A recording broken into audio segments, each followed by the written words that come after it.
What's up, beautiful people?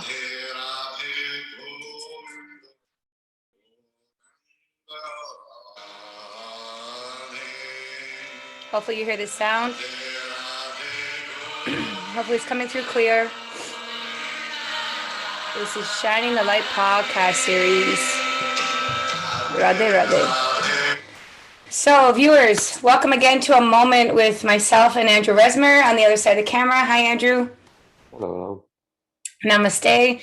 We're shining a light on issues that we believe are very helpful for the community, for ourselves while we're growing and learning together as friends, and topics that we believe that we bring them up, they can become more of a flowering mindset and invitation to a way of living for a better community consciously. So Andrew Rezmer is on the other side. Myself, I'm the owner of BlisstOut Network, and Andrew's been one of my greatest teachers in Conscious Living Radio, working with him for over a decade. I love growing and flowing with masterminds and also reflective teaching of my own personal wisdom. So we're here to make sure that we're integrating a better system with joint venture and communication, and how easy it can be to consciously co-create and network in the community. Andrew, let's talk a little bit about this in this podcast number 2. How can we really grow better as a community consciously? Yeah, that's an important question, isn't it? And I think the biggest challenge is the motivation or the feedback we get individually or as a community on any steps or progress that we make. And as we discussed in the previous conversation we had, the challenge right now is that in the Western world, motivation or feedback is given by providing more power to whoever the individual is, or more financial benefits. So we are motivated by becoming more powerful, more influential, and also getting more financial benefits. And that, in some way, it's reasonable, it seems, but the challenge with that is that we had this example last time. Let's say Google. The more powerful Google becomes, more financially rewarded they become, so they have more resources to become even more powerful and control more conversation or products or services, to the point when there is no competition possible. That's the kind of direction the Western world is based on. The entire system is based on creating reinforcement that if someone is providing good service, they're getting more benefits. Because they're getting more benefits, they can improve their service. And because of that, they become unreplaceable. And in any part of our life, to the point where governments or individual businesses become so powerful, like Facebook right now is financially more independent than some countries. They have more financial resources than entire set of countries. And is that good or is that bad? On one hand, yes, it's more efficient, more applicable, they can provide better service. But on the other hand, at some point of time, there's going to be this whole system, this whole process, this design of the system is becoming to the point where at some point of time, there will be only one entity that will control everything. So that doesn't seem to be working. And then we discussed the alternative when it's the community, conscious community is based on collaboration, equality, fairness. But who decides what is the fair exchange of values? Who decides how the collaboration is going to, how we're going to motivate people, individuals or businesses to be more efficient, to be more productive, to be more creative, just based, on patting on the back? That doesn't seem to work either. So as we discussed already, we agreed, and I'm glad that you agreed with me, Leanne, we're not going to provide answers. We're going to pose questions to continue this conversation in a way that is hopefully going to inspire others to contribute to that, and maybe as a community we'll come up with some new structures, new systems that we can practice on or experiment with. So that's like, viewers, while you're watching this, and as I grow and I flow and I learn myself, just after coming out of my own discipline of doing morning yoga, is slowing down the mind and really being available for those hidden inner gestures, and then the connection I make with myself, how to reflect that in the community, and being open and available for that attraction. So we want to attract you as viewers to come in and play with us. You know, the more that we're playful, the more that we're sharing our wisdoms, we actually can help the planet, you know, simply by planting some flowers in the streets to help the bees, or making change in our diet where we're not educated, by influencing each other. But now that this leads us to our next question, is how do we create a new system that motivates people to get up and thrive together? So these are some things that I can offer myself coming in here is, you know, what can I offer on my mainstream media? Daily, I do put up videos with yoga and yoga flow, and there's more. Whatever I can do, I'm bringing, and I'm going to keep bringing it. Andrew, what are you contributing, and what do you think motivates people to get up and thrive together? Again, we can start listing different ways of contributing. You know, we can recycle, we can plant, we can help others, we can reduce our consumption, we can do all of those things. We have to also be careful to not to fool ourselves in a way that, okay, I feel good because I recycle, so that gives me permission to consume more, right? Because there's potentially that kind of form of fooling myself and justifying whatever I want to justify in order to you know, feel better about myself. So yes, we can do that, but the whole concept is, can we start asking ourselves, each of us individually, can I be a loving, compassionate, kind, supportive, collaborative human being, even if nobody says thank you, or even if I don't get paid, if I don't get rewarded in any tangible way? It's just me looking in the mirror and saying, okay, what is the best thing I can do to help today as a human being? I know that what society is expecting of me may not be enough, may not be supportive of a world, of an environment, of Mother Earth, of Gaia, or Pachamama, some people call it. So I'm becoming responsible to myself, not to my community, not to society, not to Leanne, not to my mom, not to my boss, not to my priest, not to my government, not to, it's to me, my own value system, and making those decisions on a daily basis, driven by how can I become more loving, compassionate, kind, responsible human being, more conscious. So good. So we want to also, let's talk about thriving. Okay, so the loving and conscious awareness that we have with motivating, but that feeling of thriving, because I feel like energetically people are having a hard time coming together. They're really having a hard time coming together. Obviously, we're at this place where leadership is needed in consciousness.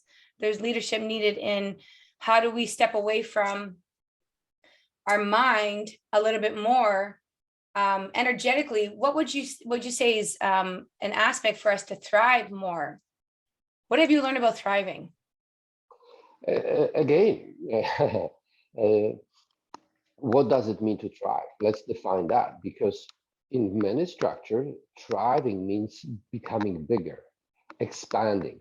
But the only way to expand right now in this world, in this biological world, is to consume, to kill something. Regardless if you are meat eaters or if you are vegetarians or vegans, we have to consume something that is living in order to sustain our life. So thriving and expanding usually means consuming something that is alive and changing and justifying that my life is more important than life of this other form of existence. So thriving, it has to be related to making sure that we are making contribution, that we're helping other forms of life to expand equally or more than us. Otherwise, there's lack of balance. If we consume more than we generate, than we create, than we contribute, then there's going to be imbalance that is going to lead to extinction. And obviously, we're at the end of the chain. So if anything that is necessary for us to exist, if any of those components are going to disappear, we are going to disappear with it. So that's the thriving is essential to the whole concept of thriving, is to make sure that the balance is still intact. So that's going to lead us to the next question, which is how to structure the system so there are benefits to all and how they contribute. You know, how do we reward? How do we motivate? How do we compensate? You know, what are your ideas about this? What do you feel about, you know, how do we structure a system where we can combine each other? First of all, I'll talk about my own personal feelings here before you get into this. My personal feelings is becoming vegan was, it was something natural from doing yoga when I was 15 years old. It was vegetarian first because I went into the kitchen after doing years of yoga and I became more receptive. So that's why I teach how to breathe deeper or how to do yoga, is because we're not still connected to that conscious understanding and that sensitivity or receptivity. And maybe not everybody needs to be, but the certain amount of us that can be, can help us see and feel and contribute to this mass consumption, which is harmful to the world right now. And it's harmful to the environment. So how I became vegan was, you know, a process of inner witnessing. And, you know, when I was just observing my body change from a size 16 to a size 8 as a teenager, and then using methodologies like yoga and physical fitness combined, you know, I saw how yoga helped fitness and fitness helped yoga. Then I got deeper and then I went into attracting, you know, Tibetan monks and meditation. So how I can contribute to thinking a system and structure would be like, first of all, you are what you eat, you are what your body is going through, your body, mind, if they're not connected. And then how do we grow those eyes to see? And then from there, also all the other skills that it takes to master systems that are not degrading to each other. Also, like fast fashion. Fast fashion is killing so many people. It's giving people $2 a day out in India, and then it's bringing them, you know, it's bringing markets to us where we're flooded with clothes that we don't need. So let's talk more from your perspective. I just wanted to give an insight as to why I'm vegan or why there's a better reason for change. And then having great children that influenced me from being vegetarian to veganism is listening to the new voices of children.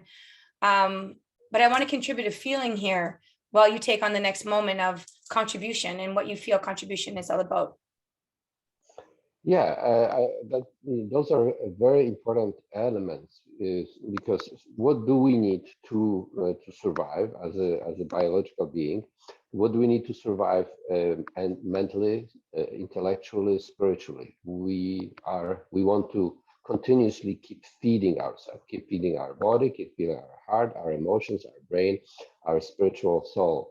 So now, again, it's as we discussed this before, we can reduce our consumption by, let's say, eating vegan or eating raw vegan. So we are eating as natural as possible. We can grow our own food. So now we're not taking from the you know, outside resources, or we are creating our own form of food. We again, when we are learning something, we're taking information from others, but as you're doing it right now in this moment, you're also giving it back to the community. So I'm taking something and I'm giving reciprocity.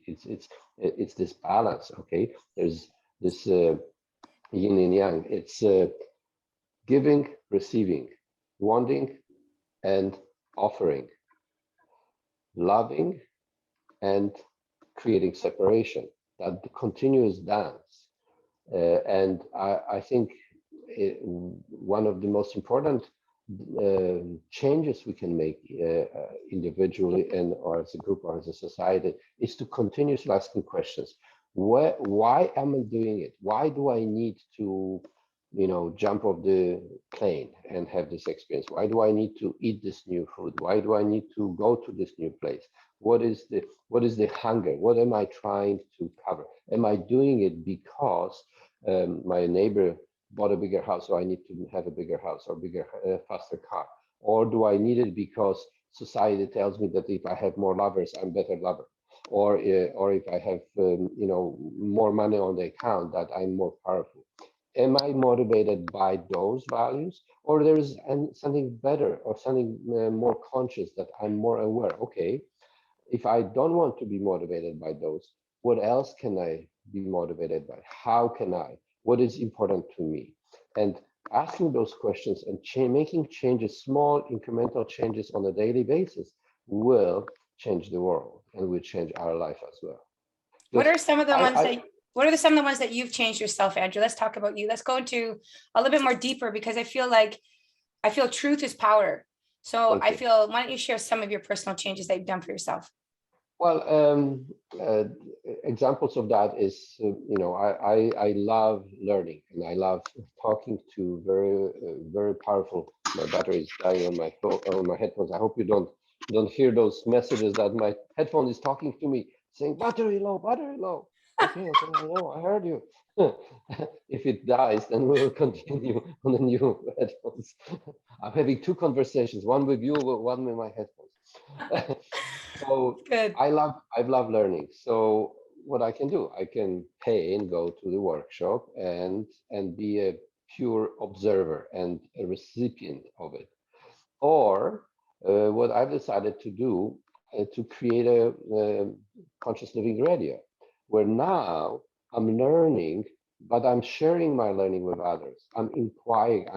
I'm going on a path. I'm having this experience, but it's not just my experience. It's a collaborative experience. I have in some years over 3 million clicks on my website. So 3 million times someone decided to inquire and listen and collaborate and send messages and so on. So now the outcome is the same. I wanted to learn and grow, but in the process, I'm also contributing. It's not just one way. I'm just taking. So same, I decided that I'm going to become vegan. So research the best vegan places and protocols and created a restaurant. So now I'm feeding myself, my family, and my friends the most healthy vegan organic food on the planet through my restaurant, Eternal Abundance. But at the same time, I'm offering the same to anyone else who is motivated by the same. And now we can make a choice. Okay, where are we going to buy ingredients from? Which farms are most responsible and ethical? How do they treat their workers, and how do they store all those things? Now I can educate myself, make decisions that make a difference to my world, but also to other people's world. So it becomes again more in balance, instead of just taking, okay, I want to be vegan, so I'm going to order and buy myself a vegan food, which is still better than not buying only based on taste buds, so let's say, or only based on price, or only based on whatever is popular in the moment. What is the purpose of the food? Is to nourish my body. What is the best nourishment? Vegan, organic, raw food. How can I get this food without making the least impact on the environment? Grow it myself or support farmers that grow it in ethical way. So those are the decisions, those are the inquiries, questions, and changes that we can all make on every aspect of life. Well, I like this other part here too in this questioning about compensated by cash or not compensated. So I feel like I'll talk from my own previous experience of working with you, and then that yin and yang of you sending me, opportunities to learn and grow with other events or supporting them too. So I really feel, that's one way to open the door with helping people to see, okay, when I worked with Andrew, yeah, years ago, and then Andrew sent me connection with Tessa out in Alberta. And then I did that show with Deepak Chopra in them, and we put Karen McGregor on there too. And then, you know, that flow is there with you. So viewers, the most important thing is that you're aware that we're talking through personal experience and leadership that has already happened.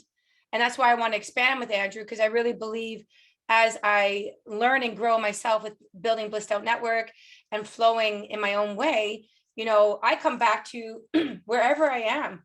How am I serving a moment in time and space? What am I contributing here and now?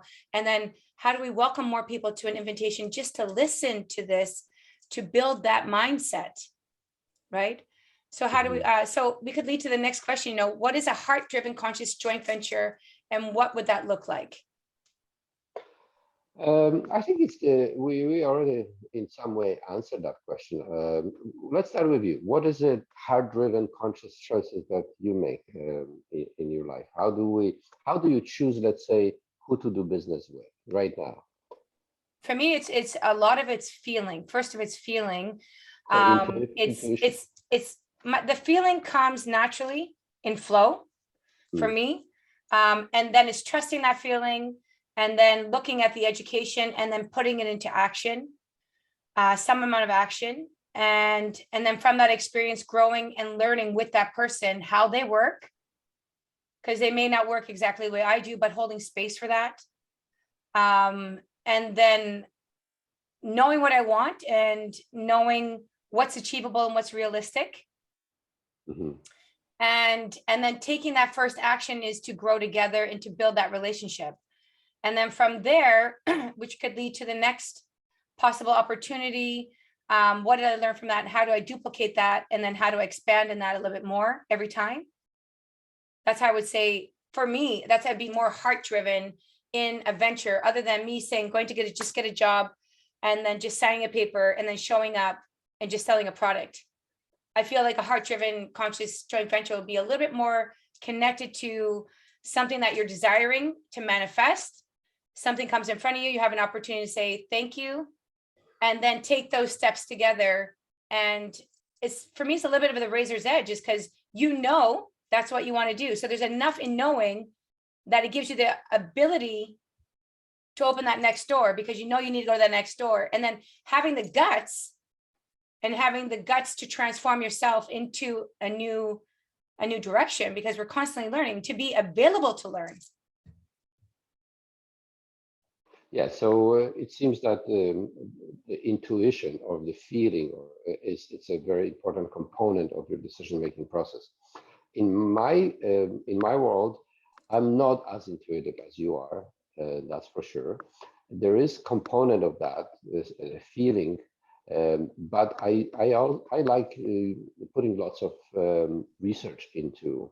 You know, if I'm starting to make a new project or invite new company to work with, or buy even product from a new company or services, I like to know how do they start, what was the motivation behind it, what are they motivated by, how they deal with challenges, and not necessarily I'm going to find someone who is exactly you know, on the same page that I am. They may be ahead or behind or whatever beside, but I want to know and see if they are motivated by growth and expansion, even though they may not be as environmentally responsible as I wish to, but now I have opportunity to collaborate with them. If they are open to listen and to feedback, to expansion or to changes, then I'm willing to take the first steps and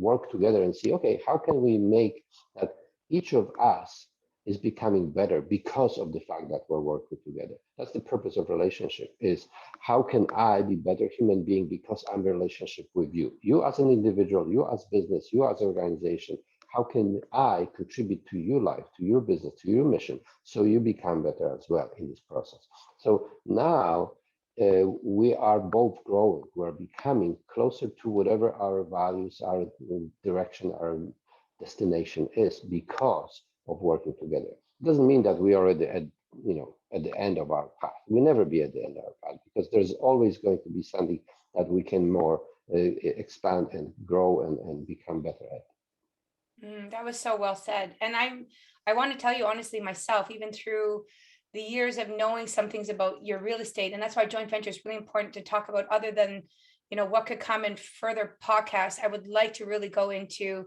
the opportunities to grow into real estate with your wisdom too, is the growth and the needs and the expectations of life are always challenging us. And the life lessons that we have are all different.